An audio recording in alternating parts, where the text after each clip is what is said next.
அன்றொரு காலத்துல ஒரு ஊர்ல சாந்தின்னு ஒரு பெண் இருந்தாங்க. இவங்களோட அம்மா இவங்க சின்ன வயசா இருக்கும்போதே இறந்ததுனால இவங்க அப்பா 2வது கல்யாணம் பண்ணிக்கிறாரு.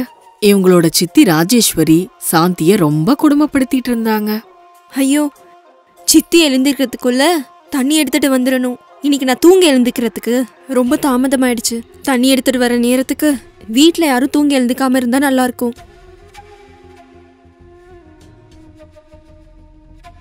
என்ன சாந்தி, இன்னைக்கு ரொம்ப தாமதமாயிடுச்சு போல இருக்கு.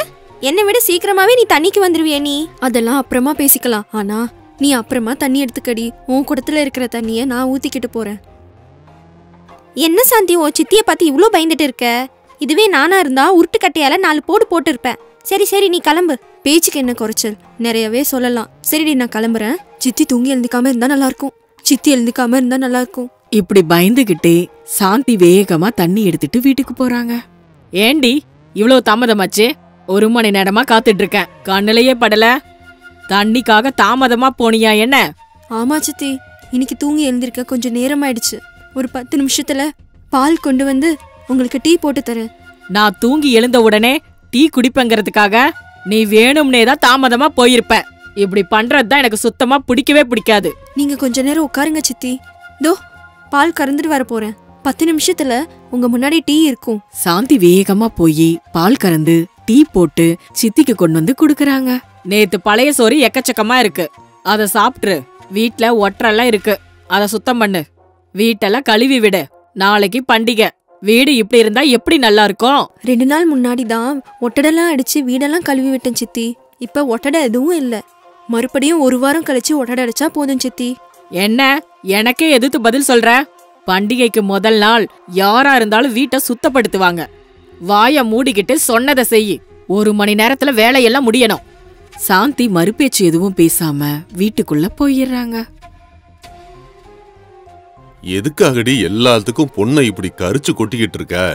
அவ காலையில எந்திரிச்சதுல இருந்து ஏதாவது ஒரு வேலைய சொல்லிக்கிட்டே இருக்க. கொஞ்சம் கூட ஓய்வு கொடுக்க மாட்டேங்கிற. இப்ப எதுக்காக நீங்க இவ்ளோ வருத்தப்பட்டு இருக்கீங்க? பொண்ணு மேல அவ்வளோ பாசம் இருந்தா நீங்களே அந்த வேலையெல்லாம் எடுத்து செய்யலாம்ல. எனக்கு உடம்பு சரியில்லாம நான் வீட்லயே உட்கார்ந்து இருக்கிறதுனால தானே என்ன நீ இப்படி இளக்காரமா பாக்குற? நான் வேலைக்கு போகலனாலும் உன்னோட உணவுக்கும் உடைக்கும் எந்த விதமான குறையும் இல்லாம தானே பாத்துக்கிறேன். ஆமா, நாட்டுல நீங்க மட்டும்தான் பொண்டாட்டிக்கு உடையும் உணவும் கொடுக்கறீங்க. நீ கொஞ்சம் கோவத்தை குறைச்சுக்கிட்டு யோசிச்சு பாரு. நமக்கு இருக்கிற சொத்து உட்காந்தே சாப்பிட்டாலும் குறையவே குறையாது. நமக்கு இருக்கிறது ஒரே ஒரு பொண்ணு. அவளை நல்லபடியா பாத்துக்காம ஏன் இப்படி கொடுமைப்படுத்திக்கிட்டு இருக்க? அவ உன் சொந்த பொண்ணு இல்லன்றதுனாலதான் இப்படி நடந்துக்கிற. அப்படின்னா எனக்கு குழந்தை இல்லங்கறதுனாலதானே குத்தி காமிக்கிறீங்க? சொல்லுங்க சொல்லுங்க, இன்னும் என்னென்ன சொல்லணுமோ சொல்லுங்க. புரிஞ்சுக்கிறவங்களா இருந்தா எதை வேணாலும் சொல்லலாம். உன்ன மாதிரி ஆளுக்கு என்ன சொல்லி என்ன பிரயோஜனம்? சரி, நான் கொஞ்சம் வெளியில போயிட்டு வரேன்.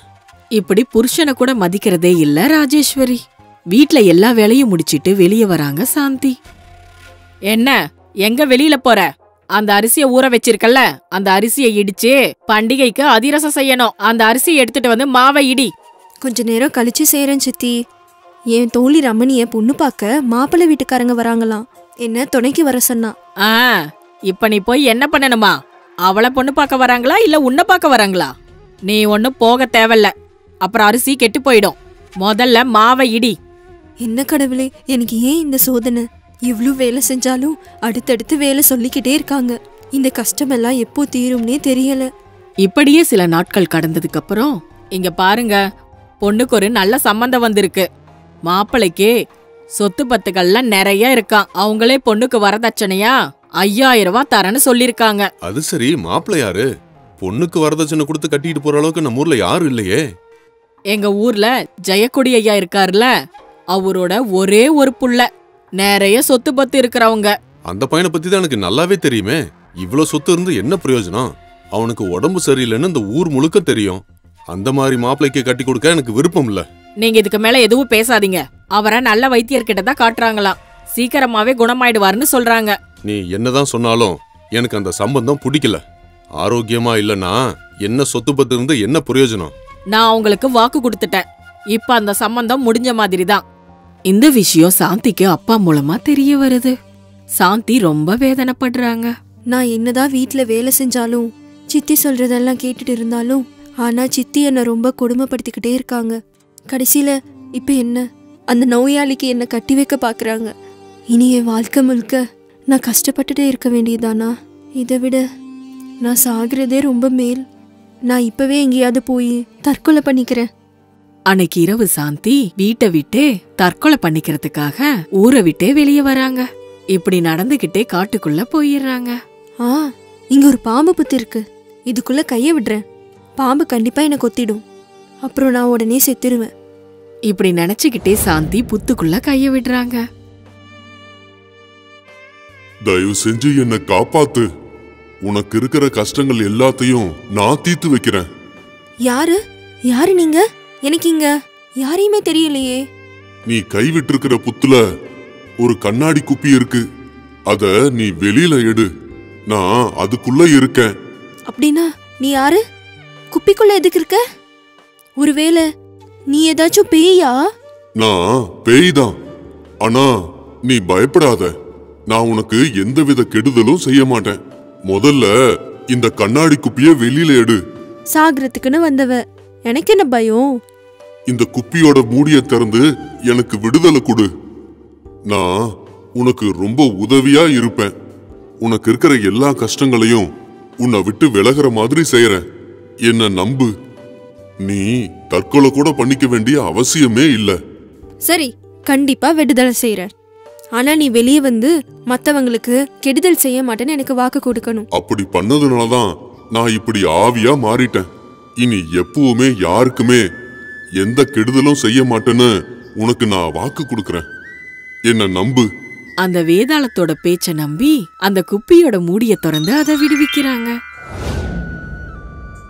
அப்பாடா, இத்தனை வருடங்கள் கழிச்சு எனக்கு நீ விடுதலை வாங்கி கொடுத்திருக்க. நீ செஞ்ச இந்த உதவிய நான் எந்த ஜென்மத்திலையும் மறக்க மாட்டேன். என்ன ஒரு மந்திரவாதி புடிச்சு இந்த கண்ணாடி குப்பிக்குள்ள அடைச்சி வச்சுட்டாரு.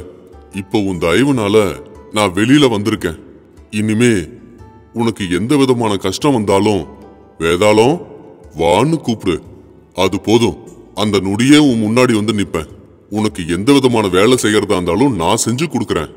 என்ன இதெல்லாம் உண்மைதானா? குப்பிக்குள்ள வேதாளம் இருக்கிறது என்ன? அது எனக்கு உதவி பண்றேன்னு சொல்லுது. எதுக்கும் ஒரு தடவை சோதிச்சு பார்க்கலாம். அப்படின்னா நீ எனக்கு எந்த வேலை வேணும்னாலும் அதை எனக்கு செஞ்சு கொடுப்பியா? வீட்டு வேலை, சமையல் வேலை எல்லாமே செஞ்சு கொடுப்பியா? ஏன் செஞ்சு கொடுக்க மாட்டேன்? கண்டிப்பா எல்லா வேலையும் செஞ்சு கொடுக்கறேன். நீ என்ன வேலை சொன்னாலும் செய்யறன்னு நான் உனக்கு வாக்கு கொடுக்கறேன். சொல்லு, இப்ப நான் என்ன பண்ணணும்? சரி, நீ கிளம்பு. நான் கூப்பிடும்போது வா. சரி, நான் கிளம்புறேன். உனக்கு எப்ப தேவைப்பட்டாலும் வேதாளம் வான்னு கூப்பிடு அப்படின்னு சொல்லி அந்த வேதாளம் அங்கிருந்து பறந்து போயிடுது. பார்க்க போனா என் கஷ்டத்துல இருந்து எனக்கு விடுதலை கிடைக்கும்னு நினைக்கிறேன். முதல்ல அந்த வேதாளம் சொன்னது உண்மையா பொய்யா? எதுக்கும் ஒரு தடவை சோதிச்சு பார்க்கலாம். அது உண்மையா பொய்யான்னு தெரிஞ்சிடும். இந்த காட்டுல இருந்து எங்க வீட்டுக்கு போறது ரொம்ப தூரம். அவ்வளோ தூரம் நான் நடந்து போகாம ஏதாவது உதவி பண்ணுதான்னு பார்க்கலாம். வேதாளம் வா. என்ன கூப்பிட்டியாமா? சொல்லு, நான் இப்ப உனக்கு எந்த விதமான உதவி செய்யணும்? நான் வீட்டுக்கு ரொம்ப தூரம் நடந்து போகணும். என்னால அவ்வளோ தூரம் நடந்து போக முடியல. என்ன உடனே எங்க வீட்டுக்கிட்ட விட்டுடு. வீட்டுல எல்லாரும் எந்திரிக்கிறதுக்கு முன்னாடி நான் வீட்டுக்குள்ள போகணும். இதெல்லாம் ஒரு வேலையா? ஒரு நொடியில கொண்டு போறேன். உடனே ஒரு நொடியில் அந்த வேதாளம் சாந்தியோட வீட்டுல கொண்டு போய் விடுது. என்னது அதிசயமா இருக்கு. நான் இவ்ளோ சீக்கிரமா எப்படி வந்த? நீ எனக்கு இதே மாதிரி எப்பவுமே உதவி பண்ணிட்டே இருப்பியா? நீ எப்ப கூப்பிட்டாலும் நான் இந்த மாதிரியே வந்து நீ சொல்ற வேலைகள் எல்லாத்தையும் செஞ்சு கொடுக்கறேன். உனக்கு ரொம்ப நன்றி. நீ போய் என்ன பண்ணுவியோ எனக்கு தெரியாது. எனக்கு என் சித்தி ஒரு சம்மந்தம் பார்த்துருக்காங்க. அந்த கல்யாணம் எனக்கு பிடிக்கல. அந்த கல்யாண வீட்டுக்காரங்க அவங்களாவே இங்க வந்து என் சித்தி கிட்ட இந்த சம்மந்தம் அவங்களுக்கு பிடிக்கலன்னு சொல்லணும். கண்டிப்பா பார்த்துக்கிட்டே இரு. நாளைக்கு காலையில அவங்களாவே இங்க வந்து இந்த சம்பந்தம் எங்களுக்கு வேண்டான்னு சொல்லுவாங்க. அதுக்கப்புறம் சாந்தி அன்னைக்கு இரவு நல்லா தூங்கி காலையில எழுந்து தண்ணி எடுத்துட்டு வர கிளம்புறாங்க. வீட்டுக்கு தண்ணிய கொண்டு வரும்போது, ஏமா ராஜேஸ்வரி அம்மா இருக்காங்களா? நான் ஜெயக்குடி ஐயா வீட்டுல இருந்து வரேன். இருக்காங்க. ஒரு நிமிஷம் இருங்க, நான் சித்திய கூப்பிடுறேன். யாரப்பா நீ? ஜெயக்கொடி ஐயாவுக்கு நீங்க என்ன உறவு? அதெல்லாம் இப்ப தேவையில்லாத விஷயம். ஜெயக்குடி ஐயா உங்க சம்பந்தம் வேண்டான்னு சொல்லிட்டாரு. அத உங்ககிட்ட சொல்லாதான் என்னங்க அமிச்சாரு. நீங்க வேற சம்பந்தம் பாத்துக்கோங்க. என்ன சொல்ற? இது ரொம்ப மோசம். 2 நாள் முன்னாடி அவங்களாவே என்கிட்ட வந்து பொண்ண கட்டிக்கிறேன்னு சொன்னாங்க. இப்ப என்னடானா இப்படி சொல்றாங்க. இதுல ஏதோ ஒரு தில்லுமுள்ளு இருக்கு. தில்லும் இல்ல முள்ளும் இல்ல. அவங்க பையனுக்கு உங்க பொண்ண பிடிக்கலையா, இதுதான் விஷயமே. சரிமா, நான் கிளம்புறேன். போ போ. உங்களது தான் பெரிய சம்பந்தம்னா நீங்களே நினைச்சுக்கிறீங்களா என்ன? உங்களை விட பெரிய சம்பந்தம் நான் எடுத்துட்டு வருவேன். போ. தகவல் சொல்ல வந்த ஆளு அங்கிருந்து போனதுக்கு அப்புறம் சாந்தி அந்த சம்பந்தம் நின்னு போனதை நினைச்சு ரொம்ப சந்தோஷப்படுறாங்க. வேதாளம், நீ எனக்கு பேய் இல்ல, நீ என்னை பொறுத்த வரைக்கும் கடவுள். என்ன அந்த நோயாளி மாப்பிள்ளை கிட்ட இருந்து காப்பாத்திட்ட. உனக்கு நான் எத்தனை தடவை நன்றி சொன்னாலும் பத்தாது. ஏய், என்ன இப்படி வேடிக்கை பார்த்துட்டு இருக்க? போ. வீட்டு முழுக்க அழுக்கு துணி இருக்கு, போய் துவைச்சு எடுத்துட்டு வா. சரிங்க சித்தி, இப்பவே போய் துவைச்சு எடுத்துட்டு வரேன். ஐயோ, எவ்வளவு துணி இருக்கு. அந்த வேதாளத்தை கூப்பிடலாம். எல்லா வேலையும் செஞ்சு தரேன்னு சொல்லிச்சுல, இந்த துணி எல்லாத்தையும் துவைக்குதான்னு பார்க்கலாம். வேதாளம், வா. இதோ வந்துட்டம்மா. என்னம்மா கூப்பிட்டியா? சொல்லுமா, நான் உனக்கு என்ன வேலை செஞ்சு கொடுக்கணும்? உனக்கு முதல்ல என்னோட கல்யாணத்தை நிறுத்தினதுக்கு ரொம்ப நன்றி. இதோ இதுல நிறைய அழுக்கு துணிங்க இருக்கு. இதெல்லாம் துவைச்சு எடுத்துட்டு போறதுக்கு எனக்கு ரொம்ப கஷ்டமா இருக்கு. இந்த துணிகளெல்லாம் துவைக்கிறதுக்கு உன்னால எனக்கு ஏதாவது உதவி பண்ண முடியுமா? ஓ, ஏன் பண்ண மாட்டேன். இரு, நீ கொஞ்சம் ஓரமா உட்காரு. ஒரு நொடியில இந்த துணி எல்லாத்தையும் துவைச்சு மறுபடியும் இதுலயே வச்சு காட்டுறேன். வேதாளம் நொடியில அந்த துணி எல்லாத்தையும் துவைச்சு சாந்தி கொண்டு வந்த கூடையில வைக்குது. ரொம்ப ஆச்சரியமா இருக்கு. ஒரு நொடியில இவ்ளோ துணியை துவைச்சிட்ட. நீ ரொம்ப நல்லவன். நீ எனக்கு பண்ண உதவியை விட இதெல்லாம் ஒரு பெரிய விஷயமா? இன்னும் எனக்கு ஏதாவது வேலை இருக்கா? சொல்லு, உடனே செஞ்சு முடிச்சிடுறேன். இப்போதைக்கு எனக்கு வேற எந்த வேலையும் இல்ல. இப்ப நீ போகலாம். வேதாளத்தை அனுப்பிட்டு சாந்தி வீட்டுக்கு வரும்போது வழியில தோழி ரமா வராங்க. என்னடி, நீ இப்பதான் துணியை துவைச்சு எடுத்துட்டு போறத பார்த்த. உடனே துணி எடுத்துட்டு திரும்பி வர. ஏன் துணி துவைக்காமலே எடுத்துட்டு போறியா என்ன? இல்லடி, எல்லா துணியையும் துவைச்சுதான் எடுத்துட்டு போறேன். சரி, அதெல்லாம் உனக்கு எதுக்கு, விடு. அது சரி, உன் கல்யாணத்துக்கு முகூர்த்த நாள் ஏதாவது குறிச்சாங்களா? இல்லடி, சீக்கிரத்திலே குறிச்சிடுவாங்க. சரி, உன் கல்யாணம் எப்போ? எனக்கு என்ன இருக்கு, அதுக்கான நேரம் வரணும் இல்லையா? சரிடி, நான் கிளம்புறேன். அந்த துணியை எடுத்துக்கிட்டு வீட்டுக்கு வந்து சேர்றாங்க சாந்தி. என்னடி இவ்வளோ சீக்கிரமா வந்துட்ட? துணியெல்லாம் துவைக்கலையா என்ன? ஏன் துவைக்கல சித்தி? எல்லா துணிகளையும் நல்லா கிணத்துக்கிட்ட வச்சு துவைச்சிட்டேன். என்னது, கிணத்துக்கிட்ட துவைச்சு எடுத்துட்டு வந்தியா? அதெல்லாம் உப்பு தண்ணி. இப்ப போய் உடனே ஆத்தங்கரைக்கு போய் துவைச்சிட்டு வா. என்ன சொல்றீங்க? நான் எப்பவுமே கிணத்துக்கிட்ட தானே துவைப்பேன் சித்தி. இன்னைக்கு என்ன புதுசா சொல்றீங்களே சித்தி? நீ இனிமே துணி எல்லாம் ஆத்தங்கரையில வச்சுதான் துவைச்சிட்டு வரணும். அந்த கிணத்துல இருக்கிறது உப்பு தண்ணி. அதுல துவைச்சேன்னா துணி எல்லாம் வீணா போயிடும். சரிங்க சித்தி, நீங்க சொன்ன மாதிரியே போய் நான் ஆத்தங்கரையிலே எல்லா துணியும் துவைச்சிட்டு வரேன். என்ன வேலை சொன்னாலும் ஒழுங்கா சரியாவே செய்ய மாட்டியே. போ, போயிட்டு வந்து சீக்கிரமா வந்து சமைச்சு கொடு. இன்னைக்கு கத்தரிக்காய் குழம்பு செய்யு, அதுக்கப்புறம் தக்காளி சாம்பாரும் செஞ்சிடு. நான் கொஞ்சம் ரங்கம்மா வீட்டுக்கு போறேன், மதியமா திரும்பி வரேன். அதுக்குள்ள நீ எல்லா வேலையும் முடிச்சிருக்கணும். எவ்வளோ வேலை செஞ்சாலும் உங்களுக்கு பத்தவே மாட்டேங்குது. வீட்டுல சமையல் செய்யறதுல இருந்து துடைக்கிறதும் பெருக்கிறதும் துணி துவைக்கிறதும் சாப்பிட்ட தட்டை கழுவுறதும் தினமும் எவ்வளோ வேலை செஞ்சாலும் கொஞ்சம் கூட என் சித்திக்கு என் மேல இறக்கமே இல்லை. இப்ப இந்த துணியை நல்ல தண்ணியில துவைக்கிறதுக்கு அந்த வேதாளத்தை கூப்பிடுறேன். வேதாளம், வா. கூப்பிட்டியம்மா? சொல்லுமா, நான் ஏதாவது உதவி செய்யணுமா? சொல்லு. ஆமா வேதாளம், இந்த துணியெல்லாம் கிணத்து தண்ணியில துவைச்சது என் சித்திக்கு பிடிக்கல. மறுபடியும் நல்ல தண்ணியில துவைச்சு எடுத்துட்டு வர சொன்னாங்க. இந்த துணியை துவைக்கிறதுக்கு உன்னோட உதவி வேணும். இதோ ஒரு நொடி, நீ கொஞ்சம் ஓய்வு எடுத்துக்க. வேதாள் அந்த துணிகளை ஒரே நொடியில துவைச்சு சாந்தி கிட்ட கொடுக்குது. அந்த துணிகளை எடுத்துக்கிட்டு சாந்தி வீட்டுக்கு வந்து சேர்றாங்க. அப்பாடா, துணியெல்லாம் காய போட்டுட்டேன். இதுக்கப்புறம் சமையல் வேலை தான் பாக்கி இருக்கு. கத்திரிக்காய் குழம்பு செய்யணுமா? எவ்வளோ நல்லா செஞ்சாலும் நல்லா இல்லைன்னு சொல்லுவாங்க. இந்த சமையல் வேலையையும் அந்த வேதாளத்தை செய்ய சொன்னா எப்படி செய்யுதுன்னு பார்க்கலாம். வேதாளம், வா. சொல்லுமா, உனக்கு நான் என்ன உதவி பண்ணணும்னு சொல்லு. எனக்கு நீ சமையல்ல உதவணும். கத்திரிக்காய் குழம்ப நான் என்ன சுவையா செஞ்சாலும் என் சித்திக்கு பிடிக்கிறதே இல்ல. நீ என்ன பண்ணுவியோ எனக்கு தெரியாது. இன்னைக்கு கத்திரிக்காய் குழம்பு அருமையா இருக்கணும். சாப்பிட்டதுக்கு அப்புறம் என் சித்தி என்ன ரொம்ப பாராட்டணும். அதுக்கப்புறம் தக்காளி சாம்பார் செய். இதோ கண்டிப்பா செஞ்சிடுறேன். நீ கொஞ்ச நேரம் அங்க போய் ஓய்வு எடுத்துக்கிட்டு இரு. வேதாளம் உடனே ஒரே நொடியில சமையல் செஞ்சு முடிச்சிடுது. குழம்ப ருசி பார்த்த சாந்தி இப்படி சொல்றாங்க. ஆஹா, எவ்ளோ சுவையா இருக்கு. இந்த மாதிரியான குழம்ப நான் இது வரைக்கும் சாப்பிட்டதே இல்ல. ரொம்ப நல்லா இருக்கு. என் சித்திக்கும் ரொம்ப பிடிக்கும். உனக்கு இன்னும் ஏதாவது உதவிகள் தேவைப்படுதாமா? இப்போதைக்கு இது போதும். எனக்கு ஏதாவது உதவி தேவைப்பட்டா நானே கூப்பிடுறேன். சாந்தி போக சொன்னதும் அந்த வேதாளம் அங்கிருந்து போன உடனே கொஞ்ச நேரத்துல ராஜேஸ்வரி அம்மா வீட்டுக்கு வராங்க. ஆஹா, என்ன வீடெல்லாம் ஒரே மணமணக்குது. கத்தரிக்காய் குழம்பு வாசனைன்னு நினைக்கிறேன். ஏண்டி சாந்தி, எங்கடி இருக்க? இங்க கொஞ்சம் வா. சாந்தி. என்ன சித்தி, கூப்பிட்டீங்களா? என்ன வேணும்? எனக்கு ரொம்ப பசிக்குது. சாப்பாடு போடு. நான் சொன்ன குழம்பெல்லாம் செஞ்சியா இல்லையா? செஞ்சிட்டேன் சித்தி, கொஞ்சம் உட்காருங்க, உங்களுக்கு நான் பரிமாறுறேன். சாந்தி அந்த உணவுகளை சித்திக்கு பரிமாறுறாங்க. ராஜேஸ்வரி 2 வாய் சாப்பிட்ட உடனே, என்ன இன்னைக்கு குழம்பெல்லாம் இவ்ளோ சுவையா இருக்கு. இவ்ளோ ருசியான குழம்ப நான் இது வரைக்கும் சாப்பிட்டதே இல்ல. இந்த விஷயத்த நம்ம சாந்தி கிட்ட சொன்னா அவ்வளவுதான், அவளுக்கு திமிரு இன்னும் அதிகமாயிடும். என்னடி இந்த குழம்பு இப்படி செஞ்சிருக்க? சுத்தமா நல்லா இல்ல. கொஞ்சம் கூட சுவையும் இல்ல, வாசனையும் இல்ல. சாம்பார்னு பேருதான், கொஞ்சம் கூட நல்லா இல்ல. நீ எப்ப ஒழுங்கா சமைக்க போறியோ என்னமோ. சரி, நான் சாப்பிட்டுக்கிறேன், நீ கிளம்பு. நான் சாப்பிட்டு முடிச்சதுக்கு அப்புறம் நீ சாப்பிடு. சமையல் என்னதான் ருசியா இருந்தாலும் அத குறை சொல்லிக்கிட்டே இருப்பாங்க ராஜேஸ்வரி. குழம்பு எவ்வளோ ருசியா இருந்தாலும் சித்திக்கு மட்டும் சுத்தமா பிடிக்கிறது இல்ல. நல்லா இருந்தாலும் வேணும்னே தான் இப்படி எல்லாம் சொல்லிட்டு இருக்காங்க. அன்னைக்கு சாயந்தரம் ராஜேஸ்வரி சாந்திய கூப்பிட்டு, இங்க பாரு சாந்தி, இந்தா அந்த அரிசி 2 மூட்டை எடுத்துக்கிட்டு மொத்தத்தையும் அம்மிக்கல்ல போட்டு அத ரவையாக்கு. இன்னைக்கே அந்த 2 மூட்டை அரிசியையும் ரவையாக்கிடு. நாளைக்கு காலையில சுப்புராஜ் ஐயா வராரு, அந்த ரவைய வாங்கிட்டு போவாரு. இப்ப நமக்கு இந்த ரவை வியாபாரம் தேவைங்கிறியா?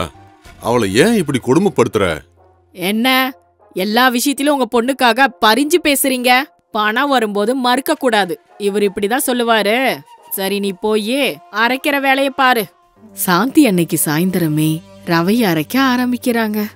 ஐயோ, இப்பவே ரொம்ப நேரம் ஆட்டிட்டேன். குறைஞ்சது 1/4 மூட்டை கூட காலியாகல. இன்னும் நிறைய அரிசி இருக்கு. எல்லாரும் தூங்கிட்டாங்க. எனக்கும் தூக்கம் வருது. இனி என்னால முடியாது. அந்த வேதாளத்தை கூப்பிட்டே ஆகணும். வேதாளம், வா. சொல்லுங்க சாந்தி அம்மா, உங்களுக்கு ஏதாவது நான் உதவி செய்யணுமா? நீ பார்த்தல, எவ்வளோ வேலை செஞ்சாலும் எல்லா அரிசியும் அப்படியே இருக்கு. நீ தான் ஏதாவது செஞ்சு இந்த அரிசியெல்லாம் ரவையாக்கணும். கண்டிப்பா. நீ அந்த பக்கம் போய் கொஞ்சம் ஓய்வு எடுத்துக்க. நான் ஒரு நொடியில வேலையை முடிச்சிடுறேன். அதுக்கப்புறம் நொடியில வேதாளம் அந்த வேலைய முடிச்சிடுது. இதோ எல்லா வேலையும் முடிஞ்சது. இந்த மாதிரி நீ தினந்தோறும் எவ்வளவு வேலைகளை செய்வ? இதுக்கு என்கிட்ட ஒரு தீர்வு இருக்கு. உனக்கு சம்மதம்னா நான் உடனே அதை அமுல்படுத்துறேன். என்ன தீர்வு அது? அது ஒண்ணு இல்ல, உங்க சித்திக்கு நல்ல புத்தி வரும்படி செய்யலான்னு இருக்கேன். அப்படின்னா எங்க சித்திய நீ ஏதாவது பண்ண போறியா என்ன? அதெல்லாம் வேண்டாம். என் சித்தி மனசு மாறி என்ன அவங்க பெத்த பொண்ணா பாத்துக்கிட்டா எனக்கு உன்னோட உதவி தேவையே படாது, தெரியுமா? அப்படின்னா உங்க சித்தியோட மனசை மாத்த வேண்டியது என் பொறுப்பு. சரிம்மா, நீ போய் தூங்கு. இனிமே நாளையிலிருந்து நீயே பார்க்க போறல்ல.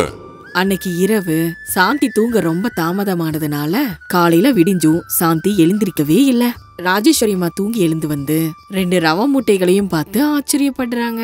என்னது, 2 மூட்டைகளை ராத்திரியோட ராத்திரியா ரவையாக்கிட்டாளா? ஆச்சரியமா இருக்கே. அதனாலதான் இவ இன்னும் தூங்கி எழுந்திருக்கலன்னு நினைக்கிறேன். இவளை இப்படியே ஓய்வெடுக்க விட்டனா என் தலையில உக்காந்துக்குவா. ஏ சாந்தி, எந்திரி. என்னடி மொரட்டு தூக்கம்? எந்திரிச்சு போயே தண்ணி எடுத்துட்டு வாடி. ராஜேஸ்வரி சாந்திக்கு வேலை கொடுக்காம 2 குடங்களை தலையில வச்சுக்கிட்டு அவங்களே தண்ணி எடுக்க போறாங்க.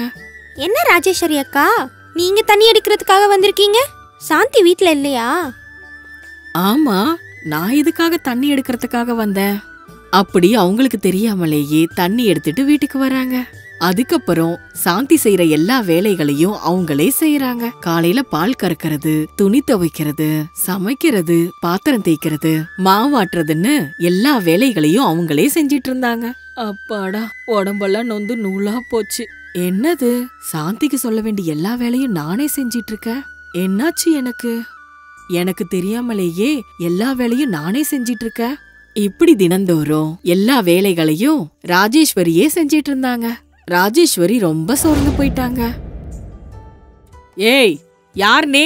எதுக்காக என் வீட்டுக்குள்ள வந்த? முதல்ல வெளியில போறியா இல்லையா? இப்ப புரிஞ்சதா ராஜேஸ்வரி? நீ சாந்தி அம்மாவை எவ்வளவு கொடுமைப்படுத்துறன்னு. உனக்கு குழந்தைங்க இல்ல. அந்த சாந்தி அம்மாவை பெத்த பொண்ணு மாதிரி பாத்துக்காம ரொம்ப கொடுமைப்படுத்துவியா? நீயா திருந்தி சாந்தி அம்மாவை உன் பெத்த பொண்ணு மாதிரி பாத்துக்கிட்டா சரி. இல்லன்னா எல்லா வேலைகளையும் தினந்தோறும் நீயே செய்ய வேண்டியதா இருக்கும். ஐயோ, இவ்ளோ வேலைலாம் என்னால செய்ய முடியாது. இன்னையில இருந்து சாந்திய என் பெத்த பொண்ணா பாத்துக்கறேன். அவளுக்கு நான் எல்லா வேலையிலும் உதவுறேன். என்ன இந்த கஷ்டத்துல இருந்து நீதான் காப்பாத்தணும். இப்படி வேதாளத்தோட உதவியால சாந்தி சித்திக்கு புத்தி வர மாதிரி செய்யறாங்க. அன்னையில இருந்து சாந்திய ராஜேஸ்வரி தான் பெத்த பொண்ணு மாதிரி பாத்துக்கிட்டு சாந்திக்கு நல்ல சம்பந்தமா பார்த்து கல்யாணம் பண்ணி வைக்கிறாங்க.